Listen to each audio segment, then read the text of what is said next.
que la croix de notre Seigneur Jésus-Christ soit ma seule fierté.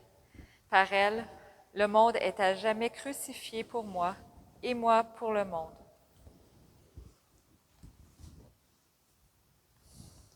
Au nom du Père et du Fils et du Saint-Esprit, Amen. la grâce de Jésus-Christ notre Seigneur, l'amour de Dieu le Père et la communion de l'Esprit Saint soient toujours avec vous. Et avec votre esprit. Nous célébrons cette messe pour le repos de l'âme de Laurette et Roméo Sauvé. Nous savons que c'est le 4 août aujourd'hui, c'est la fête de Saint Jean-Marie Vianney, qu'on appelle communément le curé d'Ars. D'ailleurs, il a été choisi, proclamé comme patron des curés. Alors peut-être que l'occasion d'aujourd'hui est belle pour prier pour nos curés, nos anciens curés. Par exemple, dans notre paroisse, il y a eu Jean-François Morin, il y a eu Albert Kazadi, il y a eu Monseigneur Dionne, il y a eu Monseigneur Légère. Alors tous ces prêtres-là, les anciens curés, on les porte dans nos prières aujourd'hui. Même les prêtres que nous avons connus dans notre enfance, nos anciens curés dans notre enfance, même ceux qui sont décédés, nous pouvons aussi les porter dans la prière d'aujourd'hui alors que nous célébrons le Saint curé d'Ars, le patron des prêtres, le patron des curés. Aujourd'hui, Monseigneur l'archevêque ordonne un nouveau prêtre à Alexandria. Et puis, ce prêtre-là sera nommé assistant à la paroisse Divine Infant à Orléans. Peut-être qu'on peut prier pour lui aujourd'hui aussi, durant cette célébration eucharistique. Alors, bientôt, le 10 août, Monseigneur ordonnera aussi 2 diacres. Tout ça, c'est dans le cadre de la prêtrise. Alors, on prend tout cela dans nos prières, dans cette célébration eucharistique. D'abord, tournons-nous vers le Père, vers Jésus, et puis qui est en fait le prêtre par excellence, qui est le prêtre de Dieu, pour reconnaître nos manquements et demander pardon.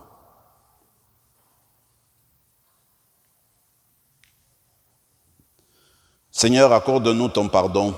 Nous avons péché contre toi. Montre-nous ta miséricorde. Et nous serons sauvés. Que Dieu Tout-Puissant nous fasse miséricorde, qu'il nous pardonne nos péchés et nous conduise à la vie éternelle. Amen. Seigneur, prends pitié. Seigneur, prends pitié. Ô Christ, prends pitié. Ô Christ, prends pitié. Seigneur, prends pitié. Seigneur, prends pitié. Prions le Seigneur.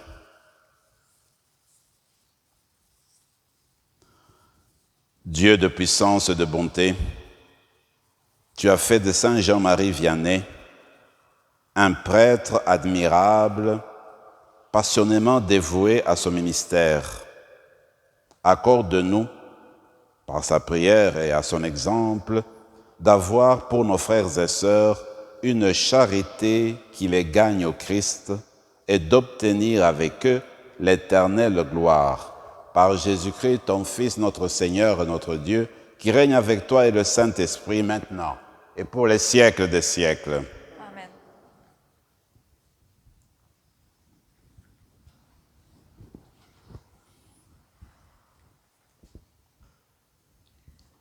Du livre des Nombres. En ces jours-là, dans le désert de Paran, le Seigneur parla à Moïse. Il dit, « Envoie des hommes pour explorer le pays de Canaan que je donne aux fils d'Israël. » Au bout de 40 jours, ces envoyés revinrent après avoir exploré le pays. Ils allèrent trouver Moïse, Aaron et toute la communauté des fils d'Israël à Kadès, dans le désert de Paran. Ils firent leur rapport devant eux et devant toute la communauté, et ils leur montrèrent les fruits du pays. Ils firent ce récit à Moïse. « Nous sommes allés dans le pays où tu nous as envoyés. Vraiment, il ruisselle de lait et de miel, et voici ses fruits.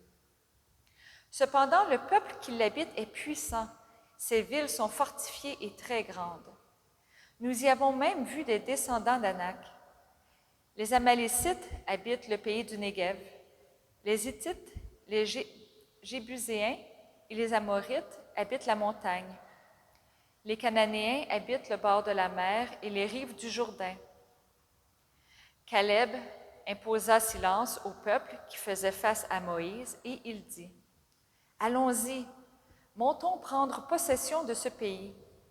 Oui, nous nous en rendrons maîtres. » Mais les autres hommes de l'expédition répliquèrent, « Nous ne pouvons pas marcher contre ce peuple, car il est plus fort que nous. » Et s'adressant aux fils d'Israël, ils se mirent à dénigrer le pays qu'ils avaient exploré. « Le pays que nous avons parcouru pour l'explorer est un pays qui dévore ceux qui veulent s'y installer. Tous les hommes que nous y avons vus sont de très haute taille. Nous y avons même vu des géants, des fils d'Anak, des descendants de géants. À côté d'eux, nous avions l'air de sauterelles, et c'est bien ainsi qu'ils nous voyaient. » Alors toute la communauté éleva la voix, se mit à crier, et le peuple pleura cette nuit-là. Le Seigneur parla à Moïse et à son frère Aaron. Il dit, « Combien de temps aurai-je à faire à cette communauté mauvaise qui récrimine contre moi? Les récriminations des fils d'Israël contre moi, je les ai entendues.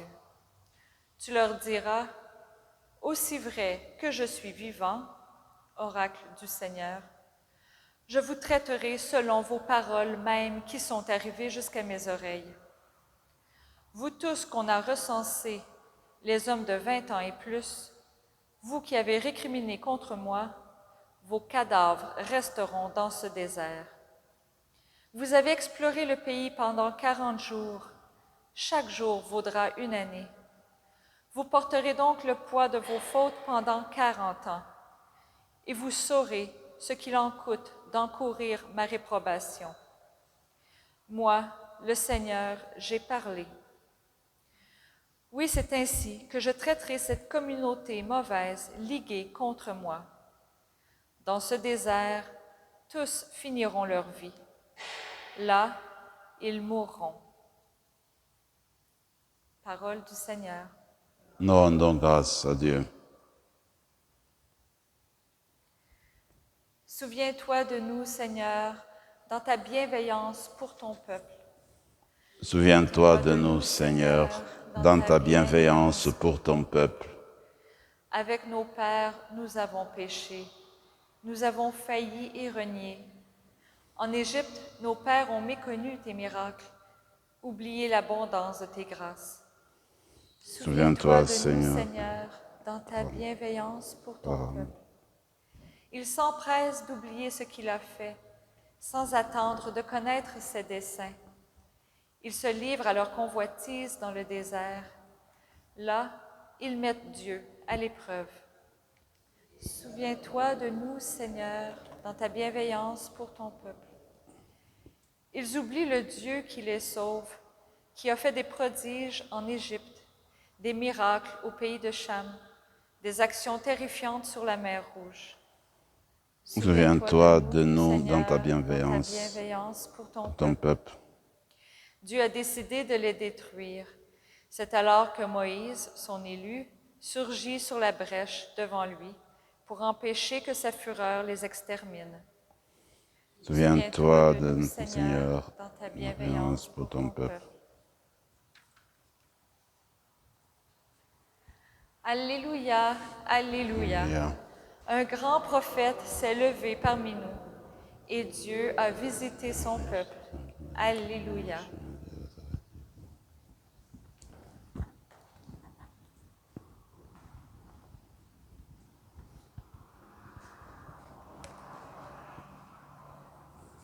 Le Seigneur soit avec vous.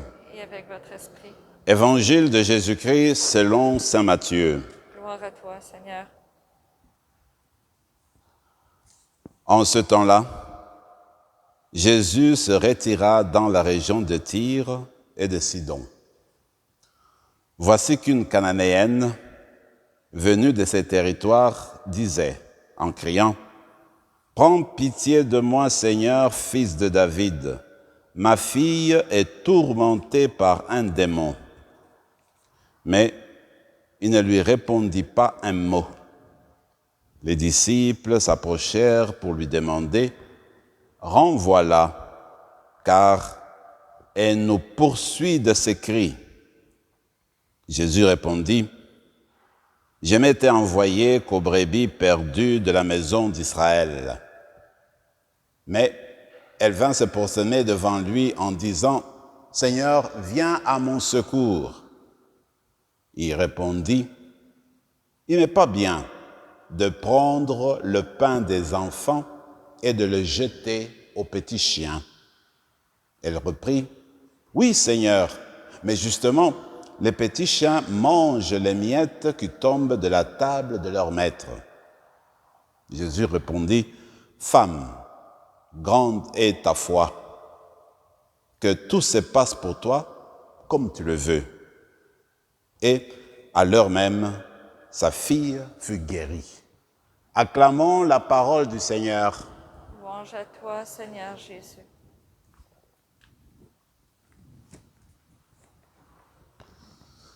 C'est depuis un temps que nous avions fait la lecture sur la sortie du peuple de l'Égypte, du peuple d'Israël. Alors les années ont passé et voilà que le peuple se trouve maintenant proche de la terre promise. Alors, comme stratégie, le peuple s'est dit, je vais envoyer des explorateurs, des gens qui vont aller voir sur place comment se tient ce pays, comment il s'organise et à quoi il ressemble. C'est ainsi qu'au retour, les explorateurs donnent, je dirais, un portrait positif, disant que c'est un pays où coule le lait et le miel. Donc c'est le pays de l'abondance. Et quelque chose peut-être un peu de négatif, ils disent qu'en tout cas, mais le peuple, les gens qui vivent là-bas, les locaux, eh bien, sont des géants, ils sont forts, peut-être ça sera difficile de s'intégrer parmi eux. À ce moment-là, le peuple a eu peur, le peuple d'Israël a eu peur et commence à récriminer encore une fois contre Moïse et contre Dieu. Les fils et les filles d'Israël ne voulaient plus avancer pour entrer en terre promise parce que ils avaient peur d'être engloutis par les géants, par les peuples qui semblaient être plus forts qu'eux et qui habitaient ce qu'on appelle la terre promise, en fait, la terre de Canaan. Mais cette attitude d'Israël, il me semble, peut être la nôtre aussi. Ça peut arriver que dans notre expérience de vie, nous vivons des situations difficiles et nous ne voyons pas d'issue. Et ce qui se paraît autour de nous, ce sont des montagnes. Comment franchir ces montagnes-là? Comment les ôter de notre vie? Comment nous en débarrasser? Comment surmonter les grandes épreuves que nous vivons? Il me semble, comme ça qui a été recommandé à Israël, à Moïse, il faut faire la confiance en Dieu dans notre vie spirituelle. Nous ne savons pas comment Dieu peut résoudre n'importe quelle situation. Alors, peut-être, le message pour vous et pour moi aujourd'hui, c'est de continuellement faire confiance en Dieu en dépit de tout. Savoir qu'au-devant de nous, il y a la lumière parce que le Seigneur veille sur nous, il marche avec nous. En fait, c'est une déclaration de foi devant le Seigneur. On dit, Seigneur, je ne sais pas comment je vais m'en sortir, mais je m'appuie sur toi, je compte sur toi. Voilà ce que nous allons essayer d'exprimer dans la célébration eucharistique d'aujourd'hui. Renouveler notre entière confiance au Dieu qui nous a appelés à devenir ses enfants. L'Évangile, curieusement, nous parle de la terre de Canaan parce qu'il s'agit d'une Cananéenne. On raconte dans l'Évangile que Jésus est parti dans la région de Tyr et de Sidon. De Tyr et de Sidon. Cela veut dire que c'est une région païenne. Cette région-là n'appartenait pas comme telle au peuple élu. Alors Jésus est parti faire un tour à l'étranger, si vous voulez. Alors, c'est-à-dire, à l'étranger, il y a cette femme qui l'aborde et qui voudrait, qui réclame, n'est-ce pas, la guérison de sa fille. Dans la mentalité hébraïque, même chez les apôtres et aussi dans Jésus, quand il commence son apostolat, les païens vont recevoir le salut de Dieu après. Ils vont le recevoir par le peuple juif, par le peuple élu. D'abord, il faut que le peuple élu lui-même se convertisse et tourne son cœur vers Dieu. Alors c'est dans cette optique-là, quand la Cananéenne va voir Jésus, Jésus dit que moi, j'étais envoyé aux enfants d'Israël, pas aux autres. Mais elle insiste. Alors, ce qui est beau, c'est de voir que Jésus change de position.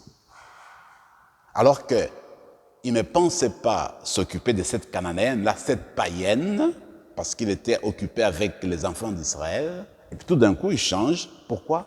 À cause de la grande foi de la païenne, de la cananéenne. Jésus lui dit, écoute, il faut que je m'occupe d'abord d'Israël. Il faut que je nourrisse les enfants, que je donne la nourriture aux enfants, pas aux autres.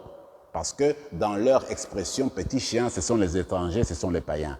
Alors, maintenant, la femme dit, d'accord, mais quand on nourrit les enfants, on leur donne de la nourriture, et il y a des miettes qui tombent. Alors les chiens mangent.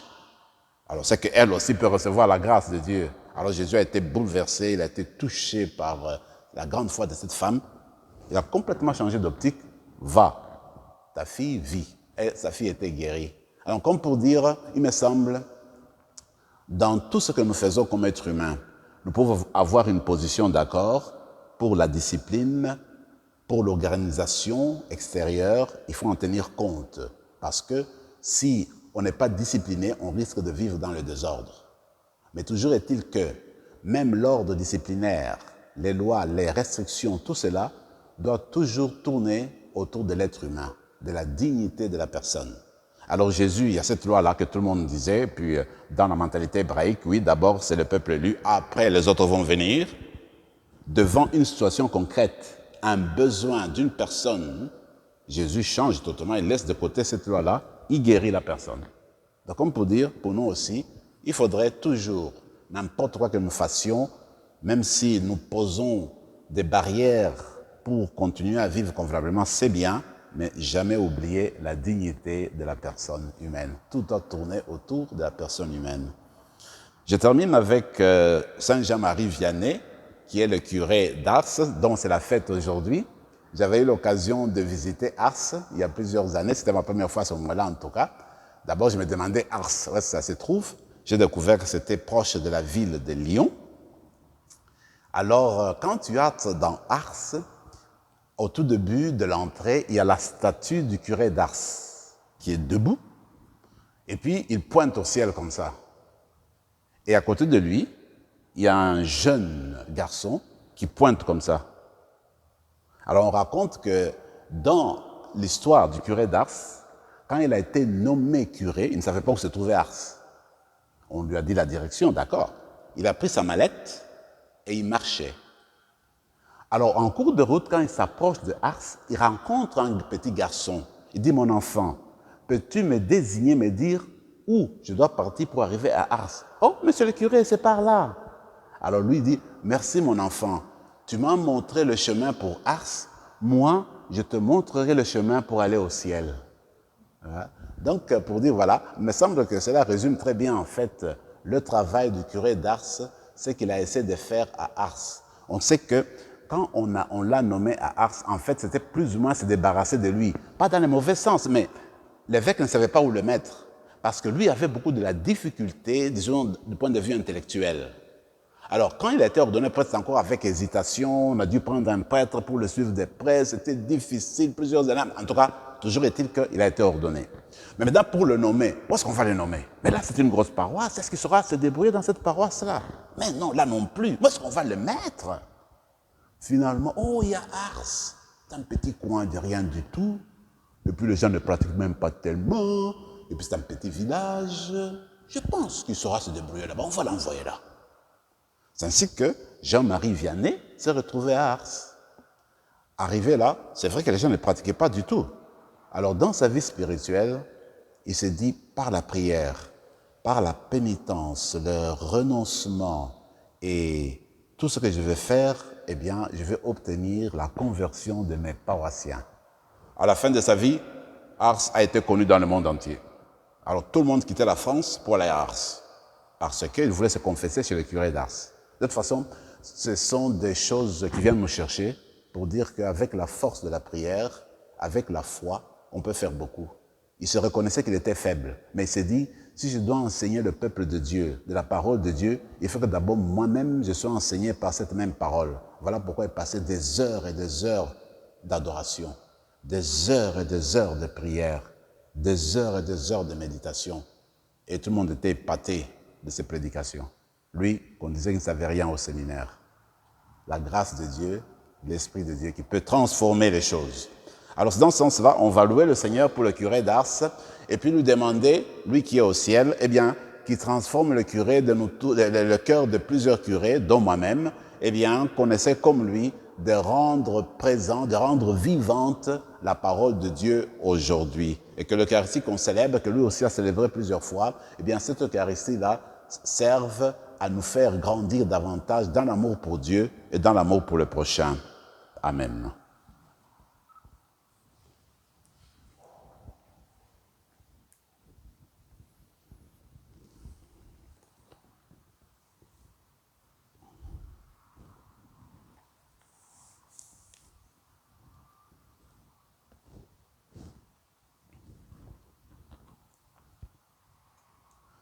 Tu es béni, Seigneur, Dieu de l'univers, toi qui nous donnes ce pain, fruit de la terre et du travail des hommes et des femmes.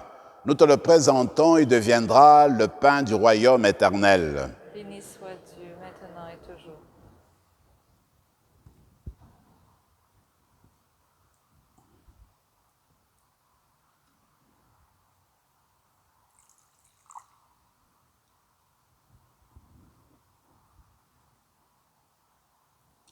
Comme cette eau se mêle au vin pour le sacrement de l'Alliance, puissions-nous être unis à la divinité de celui qui a pris notre humanité. Tu es béni, Seigneur, Dieu de l'univers, toi qui nous donnes ce vin, fruit de la vigne et du travail des hommes et des femmes. Nous te le présentons, il deviendra le vin du royaume éternel. Béni soit Dieu, maintenant et toujours. Humbles et pauvres, nous te supplions, Seigneur, accueille-nous. Que notre sacrifice en ce jour trouve grâce devant toi. Lave-nous de nos fautes, Seigneur. Purifie-nous de nos péchés. Prions ensemble, mes frères et mes sœurs, au moment d'offrir le sacrifice de toute l'Église. Pour la gloire de Dieu et le salut du monde. Que descende sur cette offrande sainte, Dieu éternel et tout-puissant, la plénitude invisible de l'Esprit. Donne-nous, à la prière de Saint Jean-Marie Vianney, d'approcher toujours de ce grand mystère avec un corps chaste et un cœur pur. Par Jésus le Christ, notre Seigneur. Amen. Le Seigneur soit avec vous. Et avec votre esprit. Élevons notre cœur. Nous le tournons vers le Seigneur. Rendons grâce au Seigneur notre Dieu. Cela est juste et bon. Vraiment, il est juste et bon de te rendre gloire, de t'offrir notre action de grâce toujours et en tout lieu. À toi, Père très saint, Dieu éternel et tout-puissant, par le Christ notre Seigneur. En célébrant aujourd'hui la fête de Saint Jean-Marie Vianney, nous admirons ta sollicitude pour ton Église. Par l'exemple qu'il a donné, tu nous encourages. Par son enseignement, tu nous éclaires. À sa prière, tu veilles sur nous. C'est pourquoi, avec les anges et tous les saints, nous proclamons ta gloire en disant d'une seule voix. Saint, Saint, Saint, le Seigneur Dieu de l'univers. Le ciel et la terre sont remplis de ta gloire. Hosanna au plus haut des cieux. Béni soit celui qui vient au nom du Seigneur. Hosanna au plus haut des cieux. Toi qui es vraiment saint, toi qui es la source de toute sainteté, Seigneur, nous te prions, sanctifie ces offrandes en répandant sur elles ton esprit, qu'elles deviennent pour nous le corps et le sang de Jésus, le Christ, notre Seigneur. Au moment d'être livré et d'entrer librement dans sa passion, il prit le pain, il rendit grâce, il le rompit et le donna à ses disciples en disant « Prenez et mangez-en tous, ceci est mon corps, livré pour vous. »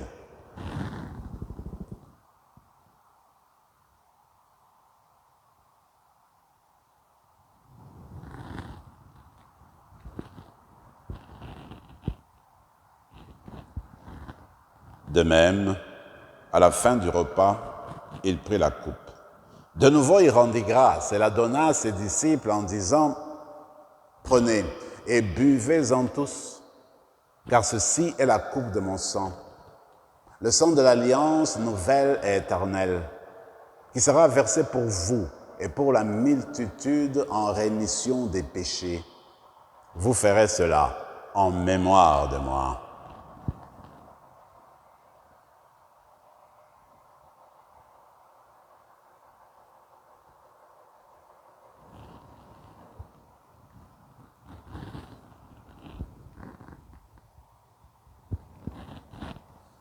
Quand nous mangeons ce pain et buvons à cette coupe, nous célébrons le mystère de la foi. Nous rappelons ta mort, Seigneur ressuscité, et nous attendons que tu viennes. Faisant ici mémoire de la mort et de la résurrection de ton Fils, nous t'offrons, Seigneur, le pain de la vie et la coupe du salut. Et nous te rendons grâce car tu nous as choisis pour servir en ta présence. Humblement, nous te demandons qu'en ayant part au corps et au sang du Christ, nous soyons rassemblés par l'Esprit Saint en un seul corps. Souviens-toi, Seigneur, de ton Église répandue à travers le monde. Fais-la grandir dans ta charité avec le pape François, notre évêque Marcel et tous ceux qui ont la charge de ton peuple. Souviens-toi de Laurette et de Roméo Sauvé, que tu as appelés auprès de toi. Puisqu'ils ont été baptisés dans la mort de ton Fils, accorde-leur de participer à sa résurrection. Souviens-toi aussi de nos frères et sœurs qui se sont endormis dans l'espérance de la résurrection et de tous les hommes, de toutes les femmes qui ont quitté cette vie. Reçois-les dans ta lumière auprès de toi. Sur nous tous, enfin, nous implorons ta bonté. Permets qu'avec la Vierge Marie, la bienheureuse Mère de Dieu, avec Saint Joseph, son époux, avec les apôtres, Saint Jean-Marie Vianney et les saints de tous les temps qui ont vécu dans ton amitié, nous ayons part à la vie éternelle et que nous chantions ta louange par Jésus-Christ, ton Fils bien-aimé. Par lui, avec lui et en lui, à toi, Dieu le Père Tout-Puissant, dans l'unité du Saint-Esprit, tout honneur et toute gloire pour les siècles des siècles. Amen. Comme nous l'avons appris du Sauveur, et selon son commandement, nous osons dire, Notre Père qui es aux cieux, que ton nom soit sanctifié, que ton règne vienne, que ta volonté soit faite sur la terre comme au ciel. Donne-nous aujourd'hui notre pain de ce jour. Pardonne-nous nos offenses, comme nous pardonnons aussi à ceux qui nous ont offensés. Et ne nous laisse pas entrer en tentation, mais délivre-nous du mal. Délivre-nous de tout mal, Seigneur, et donne la paix à notre temps. Par ta miséricorde, libère-nous du péché, rassure-nous devant les épreuves en cette vie, où nous espérons le bonheur que tu promets et l'avènement de Jésus-Christ, notre Sauveur. Car c'est à toi qu'appartiennent le règne, la puissance et la gloire pour les siècles des siècles. Seigneur Jésus-Christ, tu as dit à tes apôtres, je vous laisse la paix, je vous donne ma paix. Ne regarde pas nos péchés, mais la foi de ton Église, pour que ta volonté s'accomplisse, donne-lui toujours cette paix et conduis-la vers l'unité parfaite, toi qui règnes pour les siècles des siècles. Amen. Que la paix du Seigneur soit toujours avec vous. Et avec votre esprit. Agneau de Dieu, Qui enlève le péché du monde, prends pitié de nous. Agneau de Dieu qui enlève le péché du monde, prends pitié de nous. Agneau de Dieu qui enlève le péché du monde, donne-nous la paix.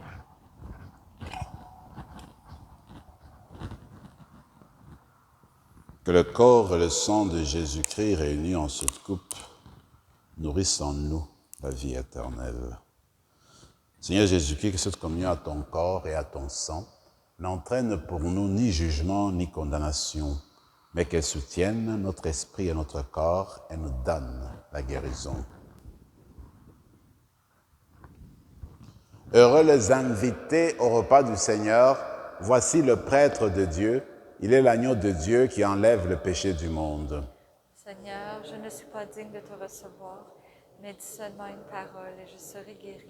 Que le corps et le sang du Christ nous gardent pour la vie éternelle. Amen.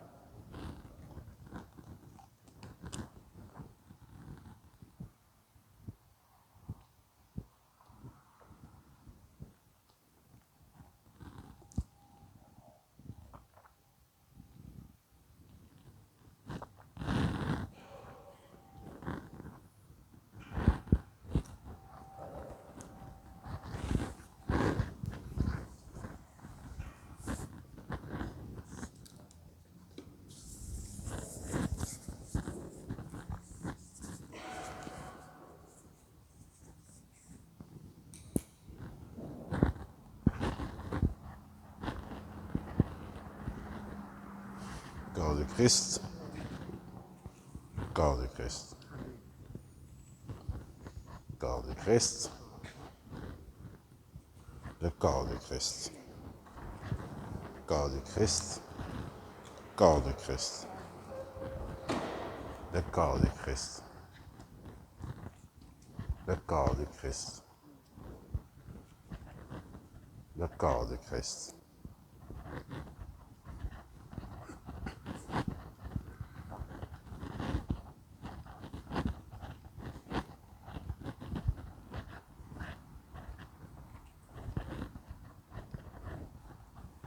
Corps du Christ. Le corps du Christ. Le corps du Christ.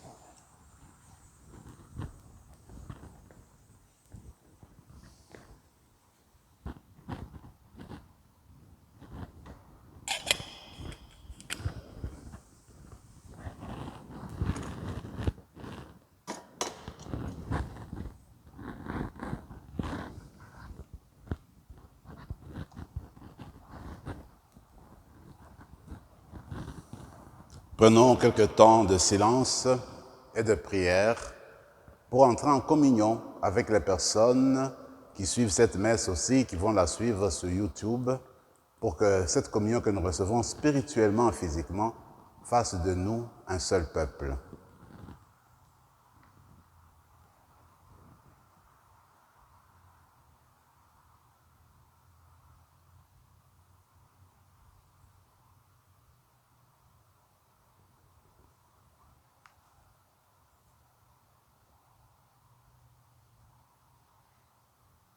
Je trouve la joie dans les souffrances que je supporte pour vous, car ce qu'il reste à souffrir des épreuves du Christ, je l'accomplis dans ma propre chair, pour son corps qui est l'Église. Prions encore le Seigneur. Fortifiés par le pain du ciel, nous te supplions, Seigneur, grâce à cette nourriture, Saint Jean-Marie endurait sans faiblir toutes les contradictions. Puissions-nous, par ses mérites, et comme lui, progresser de jour en jour et parvenir enfin jusqu'à toi, par Jésus le Christ, notre Seigneur. Amen. Le Seigneur soit avec vous Et avec votre esprit. et que Dieu Tout-Puissant vous bénisse, le Père, le Fils et le Saint-Esprit. Amen. Allez dans la paix du Christ. Nous rendons grâce à Dieu.